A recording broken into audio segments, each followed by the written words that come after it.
Welcome to the Dingus Den for a brand new video where we're going to be talking about Dino Knights 3 and 4.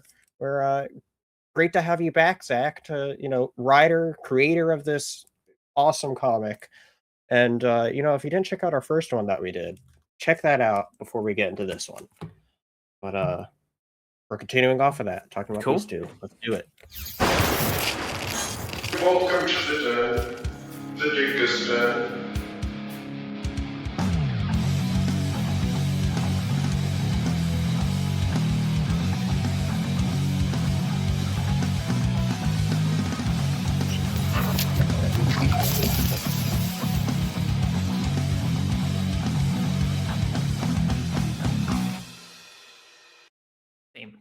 All right. Well, we are here, like I said, to talk about more Dino Knights. Down below, I'll make sure to include the link to our first, I guess you could say our first part of this, which was our first video together where we talked about the first two.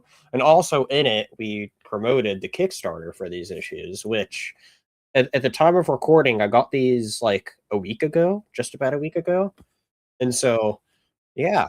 It's still technically live, like, you can order them. Okay. I'm gonna leave it up for a couple more weeks, so Nice. people can grab the issues. It says that it's closed, but, like, you can still order. Excellent. Well, I'll make sure And then we'll be doing, 5 and 6 next year, like, excellent. or in January, so Excellent. literally next month. Well, Yeah. I will make sure to at least include what's live at the moment of recording down below as well, so you can check that out. And then, yeah, and we'll do more once the last ones are out. But this will serve as like the middle chapter, I guess you could say. We talked a bit about the first two last time, which was a really good start. And this time, I thought it began really well. Got right into it, as the first two issues were essentially a big setup, right? Setting up a bunch of things, and here we really got to get into a bit of the meat, which I thought was awesome. Cool. Yeah. So the first two issues, I want to make Dino Knights an ongoing series, Okay. and so it's structured not like a mini series. It's structured like an ongoing Sure. series. So it's like I wanted to take time with the characters. The first issue, you really don't even meet you just meet the main character. Yeah. Or he's arguably not the main character because it's like there's 4 of them, and but you meet one of them in the first issue, and then you meet the rest of them in the second issue, and in the third issue you kind of meet the bad guys and what their motives are. Mhm. And so it's kind of structured to just gradually ease you in. And because I'm trying to take my time with it, Sure. I know like a lot of comics, you kind of get bombarded with like, all right, here's this person, here's what they do, and it's like all in the first 5 pages of Yeah. issue 1. So it's like Right. I'm really trying to like take my time, do my world building, build up my characters. But yeah, issue 3 is like, all right, here's the bad guys, and Yeah. and then also there's kind of a twist Good. on it. So Yeah, got a good yes, look of him right there. yeah, he's so the 3 Dino Knights that have been in New York their whole lives, like they've had on and off fights with this these AI robots called the Techno Tribe, and they've never met their leader, and they meet their leader for the first time in issue 3, and he Mhm. like really kicks their ass. Yes. So yeah, they're confused by that, and then there's also a twist on who their leader is, and there's also like hopefully some intrigue into why this person is their leader when that doesn't seem to align with what they are. So there's Yeah. having stakes, building mystery, and developing characters, and obviously a ton of world building. Like I'm constantly trying to do world building and having like fun with the characters too. So Right. that's issue 3, and then 4 kind of continues from there. There's like a kind of pivotal moment, the beginning of 4, and they work on leveling up in 4 is what I'll say. 4 Yeah. 4 is kind of like you gotta level up your characters before they can start going on their journeys. So Yeah, got a bunch of insert X-Men Danger Room stuff going on there. yeah, no, oh for sure, for sure. Yeah, riffing on the Matrix and riffing on a lot of riffing on a DBZ because these characters are like big nerds. We talked about this in the uh uh last time I was on, but they own a shop in Queens. They own like a board game video game store Mhm. where they're constantly playing both. And so the main point of view character is he grew up in New York, and so he's like always interjecting his Mm. like ideas on like what's happening in the story. And it's also I don't know if you probably gathered this, but the POV character is actually not the Percy that is in the scene. It's a Percy that is in a different it is later in his life Mm. and is like adding flavor because he knows things that he shouldn't know at times constantly. Like he knows who the bad guy is when he shouldn't, things like that. So Sure. it's from the POV of one of the main characters in the future. But yeah, so anyways, that's kind of what's going on with these two middle issues. Nice. That's one of the variant covers. Oh, and then I was about to say, also, I didn't recognize that cover right offhand. I yeah, like that. here's the other variant. Oh, that's cool. And then here's one of the metal covers. I think this Oh, is issue 4. yeah. That's I was gonna say, I have the regular version of that.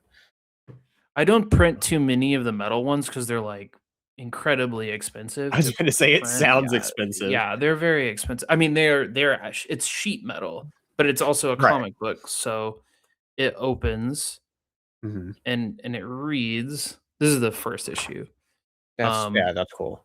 But and it's very shiny. So Yeah, those are cool. Isn't it like those metals prints? It's like you get the metal sheet and you stick it on top of the comic book. that's how they do it. Yeah. I don't do it, but that is like it's the actual um they I don't know what type of paper this is. I think this type of paper it's like 100 Okay. pound, and it's probably like sketch cover type. Interesting. And then they like use some adhesive that they like bind the metal cover to. So that's why it's like one, it's metal, and two, it's man hours working like they don't Right. printers don't want to like sit around fidget with like adhesive. So that's kind of like why it's a more of a premium thing. But I do Yeah. have tiers. I don't have a lot of those left, but I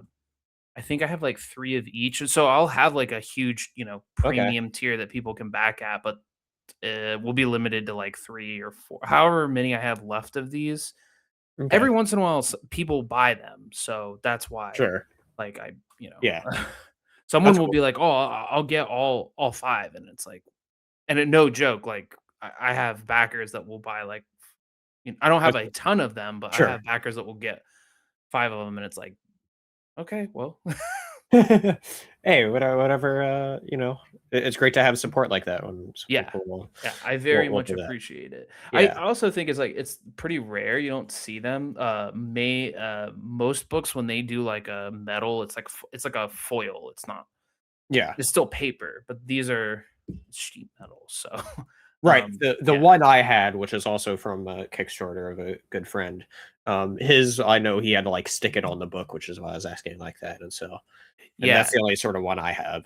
Yeah, you really don't find them outside of Kickstarters. Or if you go to a convention for someone who's like Sure. no they either Yeah. did it themselves or they know like one of 2 printers that will do it. I That's use Comic cool. Impressions, and they will do it, but, I mean, they charge an arm and a leg for it. Interesting. Huh. Interesting. Yeah, that's, yeah. Anyway, back to the actual issues themselves. One thing that I, off the top of my head, I wanted to ask was, we obviously get the introduction to the main bad guy here, right? What I want to ask was, what was like some of your main inspirations for this guy, without maybe giving away too much of who he is? Uh, Right. cool. So, um, well, one of the I wanted a guy that looked like a Zakum like Gundam mech as the bad guy. So visually, like I had like a very simple that was like the really the only design I was like, it's this guy and like if the if the Dino Knights are like Teenage Mutant Ninja Turtles, this guy is like the Shredder. Like think of Sure. him as the Shredder or like someone that is like Shredder level. So, you Yeah. know, like um so anyways, I also think that bad guys should be um you should like respect your villain, your bad guy. Mhm. And so what I wanted to do with not just him, but the techno tribe in general is to have like a lot of respect for their cause and just their dialogue and the things that they say. So like Mhm. they're never I mean this is like a Saturday morning cartoon. However, they don't really talk like Saturday morning cartoons. They have a lot of um connections with the characters that are Mhm. the dinosaurs. There's a like emotional stakes Yeah. between these characters. They like each other too. I think like having like a mutual respect for your antagonist is good because then when they get into a scene together, they're not just like, I'm gonna take over the world. It's like Sure. the so I'll back up and just give a little bit of world building. The goal of these bots, they're AIs, but they're not like generative AI like hive mind things. Sure. These are um well, let's just say you think they're from the far future or they are from the far future robots, and their goal is to go back in time and to replace all life uh, with like with code instead of Mhm. like DNA. And the reason they want to do that is because they actually can't like have they can't have a singularity and they can't like fuse their minds together without doing this. So they're all like individual AI units that can't fuse together. And so they have reasons for wanting to go back in time and because that's their like kind of religion. That's they believe that if Right. they go back and they replace all life on earth, then they can like kind of like hit their nirvana, right? So that's their goal. And then their leader has maybe a different goal. And then the Dino Knights are obviously trying to stop that because they are life DNA based Yeah. life forms. So they're like not going to be cool with going back in time and preventing life from happening. So, um, those are the stakes. It doesn't get higher than literally erasing all life from Earth at its inception Right. point. So so yeah. But it's not there's no like cheesy motivation for it, right? It's Sure. not like someone just is maliciously like, oh, but I kill everyone or whatever. It's like, Yeah. no, they want to achieve their singularity. So that's Yeah. why they're doing that. They also think that they can effectively replace DNA life with synthetic life. So, um, and they're also very goofy. At least the ones that are in our time, like Right. they're like incredibly goofy. Like they're even goofier than the Dino Knights. So, they don't as a whole kind of don't pose much of a threat. But then when their leader comes in, uh obviously he does pose a threat. So So so anytime I think of goofy robots or droids, I think of the stupid as the clones call them clinkers and Clone Wars and stuff and Star Wars. Is that part of what you were going for with them at all? Kind of, yeah. I don't know. I think I actually have some stuff that's written that is is I have some stuff that's written that's not that I'm probably gonna make like little one shots and it's Oh, just gonna okay. called like uh I think I want to call it Tales from the Techno Tribe. And it's Oh, basically nice. them kind of being like slightly philosophical about things, and then, like, the Dino Knights come and just, like, cut their head off or whatever. So Nice. so, yeah, I'm trying to make them, like they're just kinda they're the goal of, like, the Dino Knights themselves, like, they're fun to be around, but Yeah, I also want the villains kind of fun to be around too, like, for their own sure. reasons. And they're like in a lot of ways, they're like the Dino Knights, but uh they because Mhm. they also can't just like walk around in society Right. in now times they can't just walk around, um or people will kind of either think that they're cosplaying or whatever. So they're also kind of nerds. Some of them are kind of nerds too, which I think is funny. Yeah, so it's kind of just like Yeah. nerds fighting nerds. Yeah, yeah. Is there one part is I think is literally shoots and ladders that you used. I thought was funny, and trying to be like all the improbabilities with this. How are you supposed to win? Yeah, yeah, That was funny. they're also just kind of complete screwball idiots too. Like Yeah, they're yeah, almost like they're I would say kind of like an inspiration for them is like, I don't know, like Three Stooges level of like idiocy. For some of them. But then sure. also like yeah, anyway, in the scripts that I'm writing right now for them, which are just like one shots, very short one shots of just them, Mhm. they're kind of like philosophical and goofy, hanging Okay. out at their or at the either at their lair or patrolling or trying to get these shards.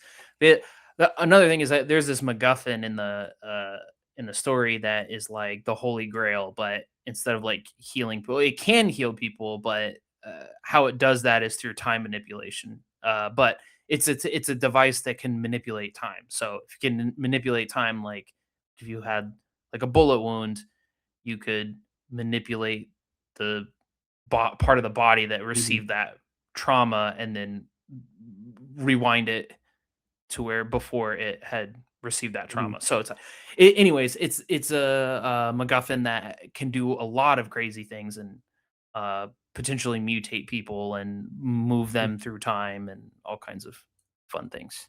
Interesting. Very interesting. Um, Another thing that really stood out to me with the villain was you see it here on the cover where he has this cool green claw, and then there's also a moment where I love the part where he sticks out here near the end of issue 4. Yeah, The claw that's stick out there. Sergey Titov. He's a great Sh- artist. Shout out to Yeah, shout out to him for sure. But no, I just want to highlight. I thought that was like badass. Right there, I thought that was really cool. Sort of using that magical version of like I don't remember what it's actually called, but like what Shredder would use. Yeah, so his little beams, I forget what I call them, but he has these like beams that he can control into turning into various blades. So sometimes they're swords, sometimes they're like they're maybe like a Sure. cyber claw type thing. But they're it's like an energy weapon that he can manipulate into. I mean, not crazy like Green Mhm. Lantern or something, but he can manipulate it into various bladed weapons, and he does so to the Dino Knights defeat in multiple issues. Yeah, I mean, we got these 2 issues. The reading them back to back, it was one. It began with action, and then it ended it with action, essentially. Which I thought both the action sequences were awesome. I really enjoyed all of it. We got to see some cool, kind of magic like things with it, which is cool, especially with their master. What was his name called? Is it Merle? Oh, yeah, Meryl. Yeah, Merrill, that's right. And so he had a really cool moment, and has a big cliffhanger to, you know, for next time when they're at a very low point, you can say right now. for sure. Yeah, Um, they're at a low point, and it will get even lower in issue 5. But then issue 6 they start turning around. Issue 6 is gonna be long. It's gonna be oh, 36 pages. So I'm okay, 30. Yeah, most issues are 20, 22, maybe 24 pages. So it's nice. 36. So yeah. That's awesome to hear. A little bit get more meat out of that. The other thing I wanted to bring up as well is we talked about I don't remember her name, but the chick who views everything through a different Oh yeah, reality. We talked about her a bit last time. May. Yeah. Right, May. And this time it happens again, and this time it happens with a version of movie I also wish that we could also see. Something involving Tony Hawk and Looney Tunes. Yeah. yes, exactly. I was like, because I'm not a big sports fan personally, but I love Looney Tunes. I recently got into Tony Hawk a little bit for the first time this year because of the new game, and so I'd be like, you know what, I'd say it'd be fun to see him skate around more than than just playing The basketball. But the Looney Tune. Yeah, yeah. So it's a riff on yeah. So this character, her name's May. She basically accidentally got spiked with this thing that has kind of forever changed her ability to view media. And when she views media, she sees media from like an alternate right, timeline. And a lot of these bits are call outs to things that could have been in our reality, they could have been. So, and this is a reference to Space Jam. And there was almost a sequel to Space Jam called Skate Jam that Tony Hawk uh, would have starred in. Tony Hawk has talked about it, but that was kind of right, his like whatever, like a big whale that he missed out on. That he right. always kind of just I guess they could never get the funding or the whatever to get that produced. But yeah, no, I would love to see that movie. But in our reality, we have uh, you know, Tony Hawk 1 through however many you until you stop playing, you know. I really, Love I him. played all of those games when I was younger, so and Nice. I played the remakes. The remasters are pretty fantastic. I side tangent. The only reason I got into it is because Doom Guy was in the newest one, and so I was like, Oh, okay, I'll nice. play it. So, but yeah, very cool. No, I always, there's always a bunch of fun references throughout these issues as well. Having a bunch of just fun with it, much like the first two, and yeah, just references galore throughout it. Yeah, I mean, I'm referencing, like, Blade Runner, there's references to, obviously Terminator 2. Oh, that's in issue 2 and also 3, but, there's Matrix references, Dragon Ball Z yeah, there's just I mean, it's full of that kinda reference because it's through the lens of Right. this kid who's owned a board game comic shop and is very, very into pop culture, so he's Yeah. throwing all kinds of references at you, uh, while, it just outside of the plot of the story and the Yeah. characters' dialogue because there's less of that from than in issue 1 and 2 because issue 1 and 2 was, like, Mm, more have it more heavily relied on his captions, and by issue 3 and 4, and also 5 and 6, the plot and the world building has like been established enough to where he's commenting on it less, Right. but it's still there to hold the Yeah. glue together and to keep that consistency with that character. And it just, I got a lot of positive feedback from his captions. A lot of people really enjoyed reading them, Yeah. so I've kept that consistent. But it is something that I reread 2 days ago. I reread all of the issues, single issues, uh, Sure. which I don't typically do. Once I print, I do not. I try not to once I send something to the printer and I've approved either a physical proof or a print proof, I don't read it because it stresses me out. Like if I find an error, if I find dialogue that I want to change, I'm like, ugh. But the reason I was doing that is because I wanted to stay consistent with the captions, and the way I write is sometimes I will not do a lot of the captions. I will do the dialogue and the action, and then add the Okay. captions after. And so I'm still editing issues 5 and 6, and so that's why I was reading all 1 through 4 Gotcha. to get the captions just right on 5 and 6. So yeah, I mean that's what literally like what I'm doing, Sure. working on this week before I start building assets for that Kickstarter. Nice. Very cool. Also, there might be some familiar looking robots if you check out this one as well near the end. Oh yeah, yeah. But yeah, no, overall, like as far as like a first arc goes, that you're building with the first 6 issues, this served as I think a really good middle act. I definitely like the balance that you were talking about of the fun and also just getting into the world, getting into the action.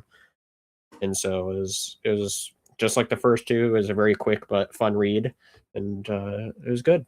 Can't wait for Cool. more. Cool, man. Thanks. Yeah, absolutely. I don't think I have much else I want to say about these issues personally. Is there anything else that hasn't been covered you want to highlight in particular about them? Well, yeah, I mean, I guess if you like Arthurian stuff, if you like pop, if you're a big nerd, if you like nerdy things, um if you like team books, like this is very much an ensemble. Like Yeah, it e- at some point, like all 4 of the Dino Knights are going to basically get equal, you know, uh screen time. sure. Um so yeah, it's ongoing too. Like I said, like I'm literally working on 7 and 8 right now. Nice, So like I'm working with artists on those. So nice. I'm trying to make it like continue. So if you like this, please back or check it out, share, likes, Mhm. do all that cool stuff. Yeah, Um I'll make sure I throw in links down below so people can check it out. Um, of course, to our first part of this, where we talked about the first 2 issues, and I'll throw up the link to um, the Kickstarter. That's still going to be open for a little bit as of the time of recording, and then as well, of course, whenever the next campaign's out, I'll be sharing that around, which you can find. Um, I'll make sure I'll post your main social stuff down below as well cool. as I'll have it shared on mine, so I'm down there. You can see it. Cool. So, Yeah. but yeah, well, thank you for coming back. It was fun talking about these. And so definitely everyone go support Zach on his future Dino Nice endeavors and other projects that you may or may not be working on. Oh yeah, I've got. I uh, mean, I just have a metric ton of projects that I'm. sure. I have a Spellslinger, which is a like 150-page graphic novel that people can check out. This is finally back in print. It's like this digest size. I also did this A Haunting on Mars, which is also a graphic novel, but not quite as long. This one's in black and white. This print that I did in black and white.